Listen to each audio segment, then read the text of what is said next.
어, 여러분, 지금부터 제가 하는 이야기 한번 상상해 보세요. 네. 세계 최고의 초강대국 대통령이 당선되고 나서 첫 취임식을 하는 거예요. 오, 아주 성대하겠네요. 그렇죠. 전 세계에 이목이 다 쏠려 있고 사람들은 막 수십 대의 방탄 리무진에 하늘에는 전투기가 날아다니는 그런 엄청난 호의를 기대하고 있단 말이죠. 당연하죠. 권력의 상징이니까요. 근데 취임식장 레드카펫에 대통령이 혼자서 털털거리면서 나타납니다. 그것도 경호원 한 명 없이. 네, 혼자서요. 네. 녹슨 중고 세발자전거 페달을 직접 밟으면서 나타난 거예요. 와, 그건 진짜 귀귀한 그림이네요. 그쵸. 이게 단순한 괴짜의 기행일까요? 아니면 자기가 가진 권력의 성격을 완전히 다시 정의하겠다는 어떤 엄청난 정치적 충격파일까요? 듣고 계신 여러분도 아마 후자라고 생각하실 겁니다. 맞아요. 기원은 33년 봄에 예루살렘 중심부에서 이거랑 똑같은 어쩌면 훨씬 더 클 충격파를 던진 사건이 있었죠. 오늘의 깊이 있는 탐구 바로 시작해 보겠습니다. 네, 안녕하세요. 오늘 우리가 함께 분석해 볼 자료는요. 2026년 4월 9일자 와플터치 묵상 노트입니다. 네, 오늘 자료 아주 흥미롭죠? 맞아요. 마태복음 21장에 기록된 아주 파격적이고 도발적인 세 가지 사건을 다루고 있거든요. 주간 주제가 아마 고난주간 이후 부활의 빛 속에서 돌아보는 예루살렘 이거였죠? 네, 정확합니다. 이 자료가 던지는 통찰이 사실 꽤나 날카롭습니다. 자, 그럼 이 내용을 하나씩 좀 풀어볼게요. 오늘 다룰 예루살렘 입성, 성전 정화, 그리고 무화과 나무 사건. 네, 이게 사실 어릴 때 주일학교 다니신 분들이라면 너무 익숙한 약간 옛날 이야기처럼 느껴지실 수도 있잖아요. 그렇죠. 너무 많이 들어서 뻔하게 느껴질 수 있죠. 하지만 오늘 우리의 미션은 그냥 뻔한 이야기를 반복하는 게 아닙니다. 이 기록들이 사실은 권력의 역학이나 거대한 시스템의 위선, 이런 것들을 얼마나 급진적으로 까발리고 있는지 그걸 파헤쳐 보는 거거든요. 아주 흥미진진한 탐구가 될 것 같네요. 그럼 첫 번째 사건부터 바로 들어가 보죠. 당시 예루살렘 분위기 어땠나요? 그때가 유대인들의 가장 큰 명절인 유월절이었어요. 아, 사람들이 엄청 몰려들었겠네요. 맞아요. 인구가 원래 수만 명 수준인데 수백만 명의 순례자가 예루살렘으로 몰려드는 시기였거든요. 수백만 명이요? 와. 그러니까 로마 제국 입장에서는 이거 폭동 일어나기 딱 좋은 극도로 긴장된 시기였던 거죠. 아, 신경이 곤두서 있었겠네요. 그렇죠. 그래서 기록을 보면 당시 로마 총독이었던 빌라도도 폭동을 진압하려고 중무장한 로마 군단하고 같이 서쪽 문으로 아주 위풍당당하게 입성을 하곤 했습니다. 힘을 과시하는 거네요. 막 까불지 마라 이런 식으로. 정확합니다. 당시 로마 장군들의 개선 행렬을 보면 막 거대한 백마나 흑마, 태양빛에 반짝이는 황금마차, 그 뒤로 수많은 노예들이 따라오고 영화에 나오는 딱 그런 웅장한 장면이네요. 네, 그게 당시 사람들이 머릿속에 박혀있던 왕의 등장이라는 카테고리의 전부였어요. 그러니까 규모랑 공포로 권위를 꽉 잡는 전형적인 방식이잖아요. 맞습니다. 근데 바로 그 반대편 동쪽 문으로 한 인물이 들어옵니다. 예수님이죠? 네, 근데 그가 선택한 승용물이 백마가 아니었어요. 누군가를 태워본 적도 없는 아주 조그만 나귀 새끼였죠. 와, 아까 제가 오프닝에서 말한 세발 자전거랑 진짜 똑같네요. 조롱이요. 낙이 타는 게 왜 조롱이 되죠? 그러니까 억압하고 군림하는 폭력적인 힘이 아니라 나는 가장 낮아지는 겸손과 평화로 세상을 구원하겠다. 너희들의 방식은 틀렸다. 이런 완전히 다른 차원의 선언이었던 거예요. 아, 겉보기엔 진짜 초라해 보이는데 속으로는 힘으로 찍어 누르는 그 세상의 방식 자체를 완전히 해체해버리는 고도의 퍼포먼스네요. 맞습니다. 근데 여기서 약간 궁금한 게 있어요. 그 낙이 타고 오는 모습을 보고 사람들이 막 자기 겉옷을 벗어서 길에 깔았다고 나오잖아요. 네, 유명한 장면이죠. 나뭇가지를 막 흔드는 건 환영한다는 의미로 알겠는데 바닥에 그 흙먼지 날리는 길바닥에 자기가 입던 옷을 깐다는 건 정확히 무슨 의미인가요? 이게 1세기 중동 사회에서 평민들에게 겉옷이 어떤 의미인지 알면 좀 다르게 다가옵니다. 이게 단순한 패션 아이템이 아니거든요. 그럼요. 낮에는 뜨거운 태양을 막아주고 밤에는 사막의 추위를 견디게 해주는 유일한 이불이었어요. 아, 생존 필수품이네요. 네, 심지어 어떤 사람들에게는 전 재산에 가까운 가장 귀중한 물건이었죠. 헉! 나의 전 재산이자 생명줄을 그 나귀가 밟고 지나가도록 흙바닥에 던졌다고요? 바로 그거예요. 그러니까 강압적인 로마 황제의 백마 앞에서는 사람들이 무서워서 엎드렸겠지만 이 평화의 왕 앞에서는 자신들의 가장 소중한 생존 도구인 겉옷을 자발적으로 내어주면서 복종했다는 뜻입니다. 와, 진짜 자발적인 존경과 복종이네요. 그래서 오늘 자료가 이 지점에서 여러분에게 묻는 거예요. 여러분은 지금 힘으로 군림하는 왕을 따르고 있습니까? 아니면 여러분을 위해 가장 낮아진 왕에게 기꺼이 겉옷을 내어주고 있습니까? 아, 그 질문이 훅 들어오네요. 이렇게 길 위에서 완전히 새로운 왕국의 질서를 보여주셨는데 네, 근데 여기서 상황이 확 반전되잖아요. 저는 이 두 번째 성전 정화 사건 읽으면서 솔직히 좀 당황했거든요. 어떤 부분에서요? 아니, 방금 전까지 나귀 타고 되게 부드럽게 평화의 왕으로 오셨는데 성전에 들어가자마자 갑자기 상인들 쫓아내고 돈 바꾸는 상을 막 엎어버리시잖아요. 네, 물리적으로 다 뒤아프셨죠. 약간 마피아 보스처럼 채찍도 드시고 이거 너무 폭력적인 태세 전환 아닌가요? 제가 뭘 놓친 건가요? 겉으로만 보면 갑작스러운 분노 조절 실패처럼 보일 수 있어요. 그러니까요. 근데 그 분노 아래에 깔려있는 성전 경제 시스템의 민낯을 봐야 합니다. 당시 성전에 있던 돈 바꾸는 환전상들, 그리고 비둘기 파는 사람들, 이 사람들이 사실은 율법을 지키려면 꼭 필요한 사람들이었어요. 꼭 필요했다고요? 뭐 공항 환전소나 병원 앞 약국처럼 꼭 있어야 하는 편의시설 같은 건가요? 정확해요. 당시 유대인 성인 남자들은 매년 성전세를 내야 했거든요. 네, 세금을 내야죠. 근데 이게 아무 돈으로나 낼 수 있는 게 아니었어요. 반드시 두로라는 곳에서 만든 은화로만 내야 했죠. 전용 화폐가 지정되어 있었군요. 네, 로마 동전에는 황제 얼굴이나 신의 아들이라는 문구가 있으니까 성전 당국이 그걸 우상 숭배라고 성전 반입을 막은 거예요. 아, 명분은 기가 막히게 좋네요. 그렇죠.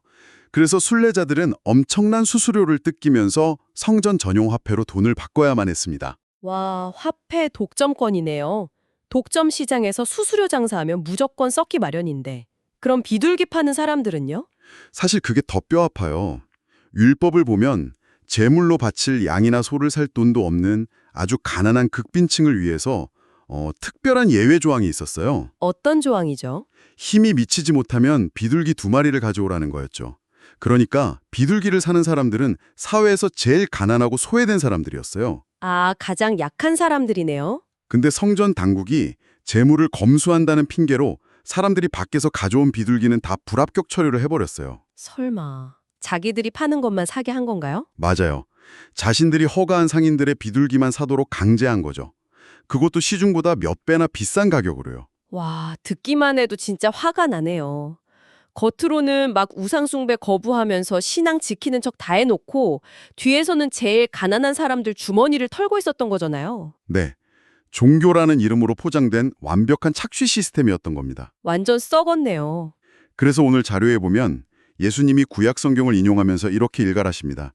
내 집은 기도하는 집인데 너희가 강도의 소굴로 만들었구나. 듣다 보니까 현대적인 비유가 딱 떠올랐어요. 뭔데요?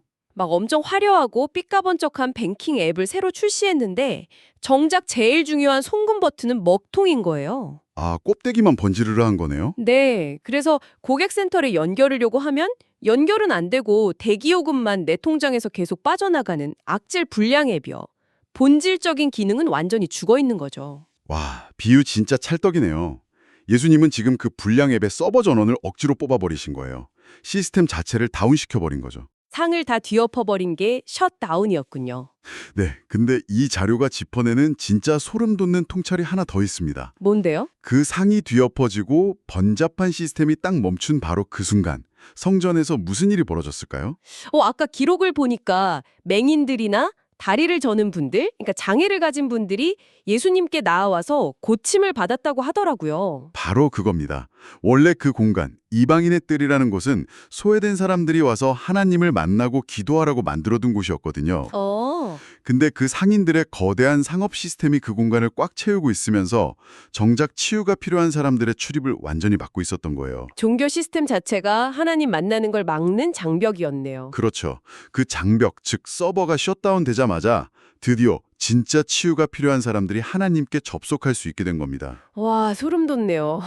이게 그냥 옛날 이스라엘 욕하고 끝날 게 아니네요. 지금 제 삶의 성전에서 당장 엎어버려야 할 상은 뭔지 막 생각하게 돼요. 맞아요. 내가 겉으로 지키려는 어떤 종교적 루틴이나 관습이 어쩌면 다른 사람들이 하나님께 가는 걸 가로막는 수수료가 되고 있는 건 아닌가? 엄청 찔리네요. 이 자료가 유도하는 성찰이 바로 그 지점입니다. 그리고 이 날카로운 통찰은 다음 날 벌어지는 세 번째 사건으로 자연스럽게 이어져요. 무화과 나무 사건이죠. 네, 사실 저는 이 세 번째 사건이 제일 띠용하거든요. 제가 청취자분들을 대신해서 약간 삐딱하게 질문을 하나 던져볼게요. 네, 해보시죠. 아침에 예수님이 배가 고프셨어요. 그래서 무화과 나무에 갔는데 잎만 있고 열매가 없었단 말이죠. 그러니까 갑자기 나무한테 이제부터 평생 열매를 못 맺을 거다 막 저주를 하시고 나무가 말라 죽어요. 네, 내용이 좀 충격적이긴 하죠. 솔직히 이거 약간 배고파서 짜증내는 어린아이 같기도 하고 굳이 애꿎은 식물한테 그렇게 화를 내실 필요가 있었나 싶거든요. 제가 무슨 맥락을 놓치고 있는 거죠? 그렇게 느끼시는 게 지극히 정상입니다. 글만 읽으면 배고파서 신경질 내는 예언자처럼 보이니까요. 그러니까요. 하지만 여기서 우리는 고대 근동의 아주 중요한 문학적 장치를 하나 알아야 합니다. 바로 행동 예언이라는 건데요. 행동 예언요?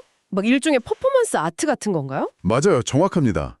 옛날 구약 예언자들 보면 백성들한테 강렬한 메시지를 주려고 막 귀기한 퍼포먼스를 했어요. 아, 멀쩡한 도자기 깨고 그런 거요? 네. 에스겔은 대낮에 이삿짐 싸서 성벽 뚫고 기어나가기도 했잖아요. 이게 다 다가올 심판을 시각적으로 보여주는 거였어요. 그럼 이 무화과 나무 저주도 철저하게 계산된 퍼포먼스였다는 거네요. 그렇습니다.